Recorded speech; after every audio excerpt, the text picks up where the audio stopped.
Legend Anthony. What is up? It is I, Legend Anthony, back at it again with another tier list. And today I'm going to be ranking every single Valorant agent on whether they are a good lurk agent or whether they're not a lurk agent. And one thing that I want to get out the way is how I'm going to categorize what agent is which. Now, I'm going to have three categories in this video, and that is going to be lurk, semi-lurk, and don't. Lurk agents usually have global util that lets them support the team from anywhere on the map, or they have util that helps them during lurk, such as TPs or smokes that only last a short amount of time.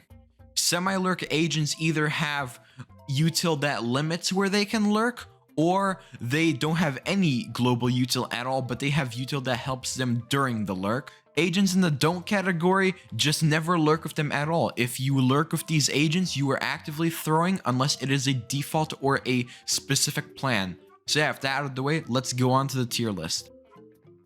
Alright, so for the first agent on this list, we have Astra.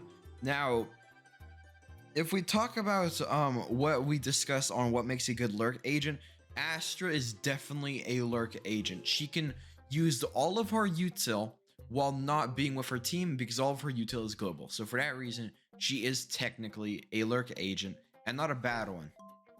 Okay, Breach is definitely a don't when it comes to lurking because all of his util, you gotta be kind of there because yeah, you can sometimes line up the util in funky areas, but usually you want to be there for the team. You don't be on the other side of the map. So that's why he's a don't lurk. Just don't lurk with fucking Breach.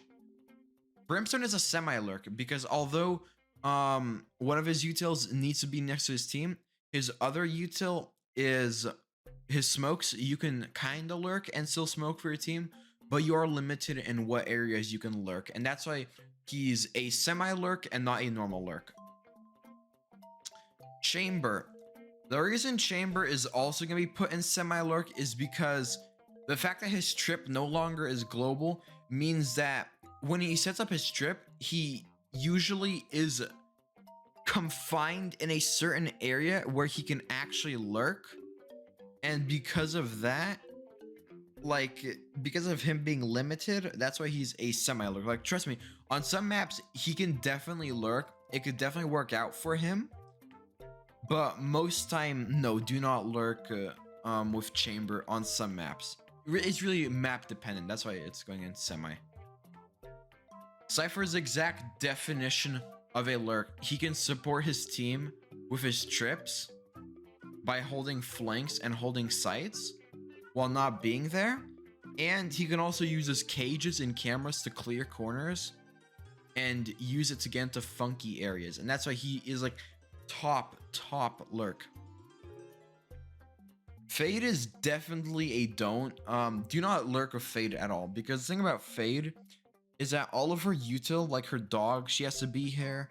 I think it's mainly her dog that puts her into a don't, because her dog is definitely the best thing for clearing corners, because the haunt usually gets shot at so fast, and it's for that reason that you really want to be with your team when playing Fade. Omen is also, when I think of a really good lurk, I think of Omen, because not only does he have global util when it comes to his smokes, but his TP also lets him get into funky corners. His ultimate sets him up for the perfect lurk, and sometimes you could actually flash for your team from your lurking position because his flash goes through walls.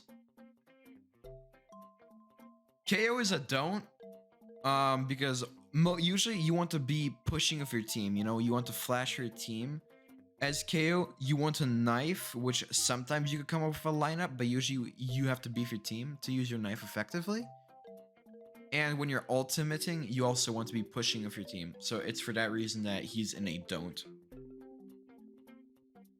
Harbor is also in a don't, because same thing. To cast his util, he usually has to be with his team.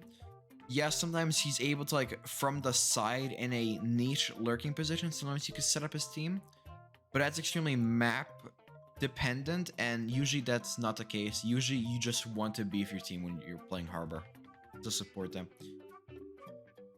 Gecko is just like KO and Fade. Most of his util supports his team, and for him to support his team, you have to be next to them.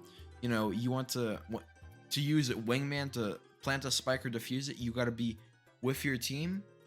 To use Dizzy to clear angles and flash enemies, you need to be pushing with your team, and that's why, you know, Gecko, our newest agent, is a don't.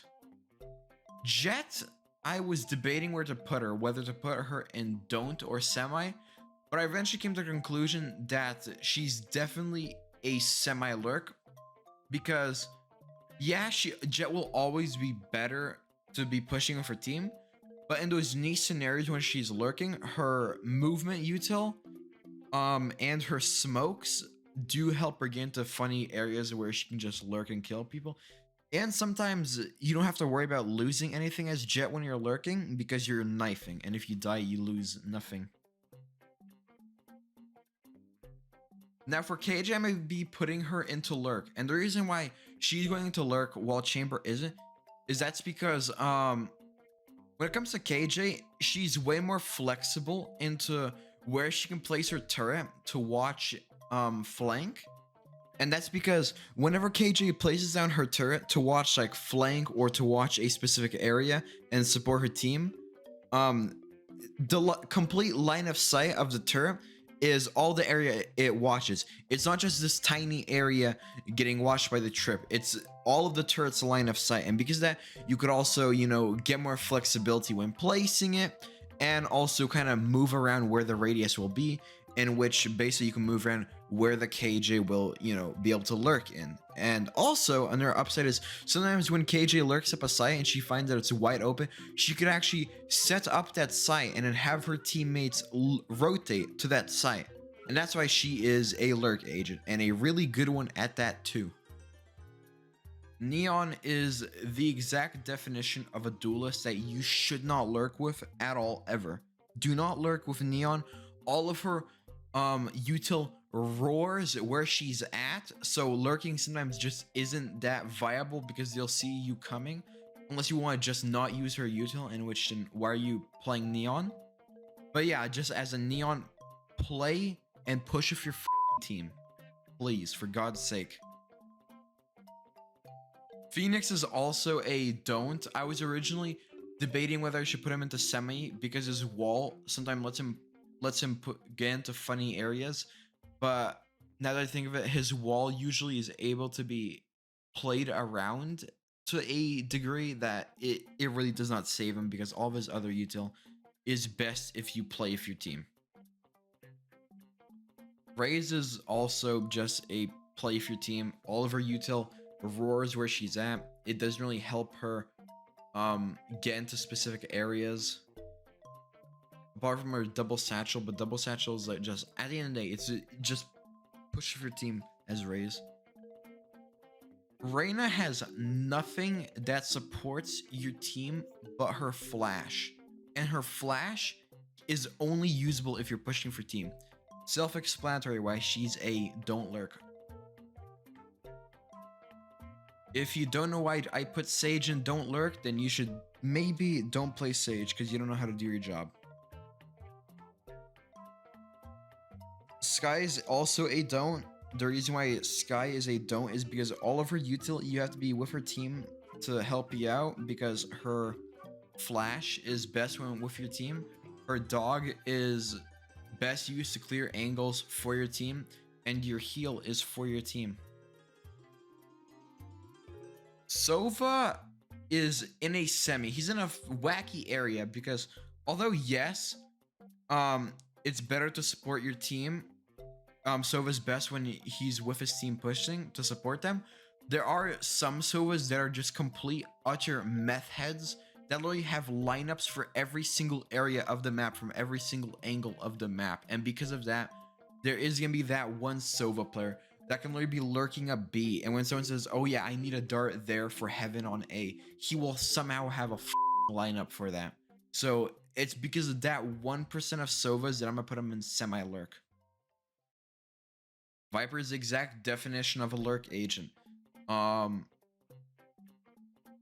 She has both of her util is global as long as she sets it up, which usually if she has a lineup for her orb and a wall, she's able to smoke for your team while also being able to lurk. Overall, she's a really good lurk agent. She's like, in my opinion, one of the best.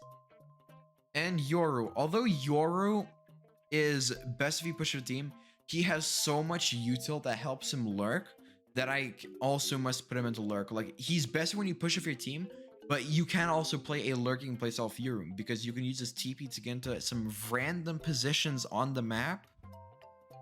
He can use his flash to pop flash sometimes. And you can use his clone to effectively spread misinformation on Twitter to where your team is pushing. And it's for those reasons why Yoru is also a lurk agent. And yeah, that's basically my list on what agents are lurk agents and what agents aren't. Now I'm gonna wait for a pro player to in the comments explain to me why I'm wrong, which just could be 100% true. But overall, this is what I think is what agents you should lurk with and what agents you should not. And please, if you're playing with any of these agents, do not lurk unless you're defaulting, because for fuck's sake, you are actively throwing if you lurk. So yeah, hit the like button below and subscribe. And if you like this video, also yeah, Gator was here the whole time.